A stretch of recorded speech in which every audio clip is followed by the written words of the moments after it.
jewe ndakenguruka cane ibikorwa bitandukanye ADERP yagiye irarangura muri iyi myaka 23 imaze, yabaye koko ijwi ry'umunyagihugu akagera aho avugira, na cane cane muri kino kiringo c'intwaro ya CNDD-FDD, aho tubona yuko umunyagihugu atakironka ijambo mwitari umugambi uri ku butegetsi, kuko ibimenyeshamakuru vya leta ubu atakindi bikora atari kwagiza intwaro ya CNDD-FDD. Rero ADERP yarafashije cane mu bitari bike, na cane cane gushira ahabona amabi agenda arakorwa n'ubu butegetsi, aho fashije cane abanyagihugu bagera bicwe ugasanga ubuzima bwabo burarokotse. Ni vyinshi umuntu yovuga iradiyo yakoze, nukuri turayikengurukira, anifurije rero isabukuru nziza iradiyo n'abakozi bayo, igihe kizogera ishobore kugaruka mu gihugu yongere gukorera ku mugaragaro. Mu myaka 23 RPA imaze isamyana hano mu gihugu cyacu c'Uburundi, irakoze ibintu vyinshi vyiza kandi bikomeye. RPA turayishima kuko irubahuka kudoma k'urutoki kuri ico cose kitagenda neza, nubwo ayandi maradiyo yose yoba yatinye kubivuga.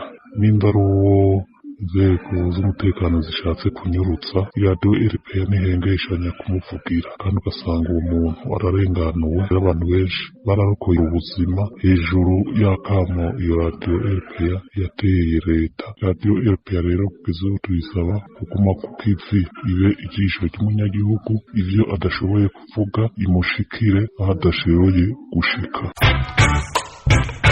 nka Miracle Entertainment Focus Limited, umugwi w'abatimbo bahungiye Kampala mu gihugu ca Uganda, turakeza radio RPA ijwi ry'abanyagihugu. Ijwi ry'abanyagihugu rero ryaratubereye ijwi igihe twafatiwe ibikoresho tukamara amezi ndwi tutariko turakora, kandi uwo mwuga rero wari utunze urwaruka rwinshi rwahungiye hano i Kampala muri Uganda. Mwari duserukiye, ijwi ryanyu ryarashitse kure uburyo twasubijwe ibikoresho vyacu. Turabakengurukira kandi ko naho muri mu buhungiro mutakitse inkokora ngo mureke kwandanya mubera ijwi abatagira ijwi, amuvugira abadafise aho bavugira. Ndabizi ko bitoroshe mu buhungiro, ariko ni igikorwa c'iteka mukorera abarundi aho bari hose, bakaguma bumva ko ijwi ryabo rishobora gushika kure naho mutari hafi yabo. Imana ibahezagire.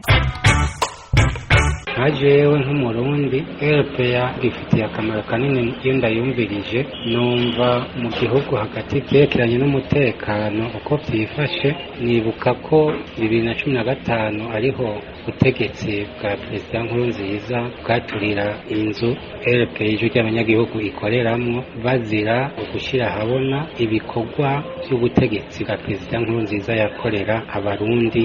Ijwi ry'abanyagihugu rifise uruhara runini mu kubaka igihugu. Mukomeze urugamba mwatanguye. Bwa mbere ni ukubifuriza isabukuru nziza, imyaka 23 radiyo RPA imaze dushikiriza ibiganiro vyiza n'amakuru atohojwe neza. Ku bijanye n'ivyo mwatumariye, bwanje jewe RPA yaramfashije, irantabariza. Nafashwe kandi nafashwe nabi, hanyuma kubw'amakuru yaciye kuri RPA ndarekurwa. Hari n'abagenzi benshi bagiye batabarizwa muri ubwo buryo, kandi hariho n'ibintu vyahindutse mu bijanye n'ubunyonyezi bw'abategetsi b'igihugu. Aho mperereye vyagiye bivugwa hama bagakosora. Twitwa bipfuriza no gutera imbere, ushishikare gutohoza amakuru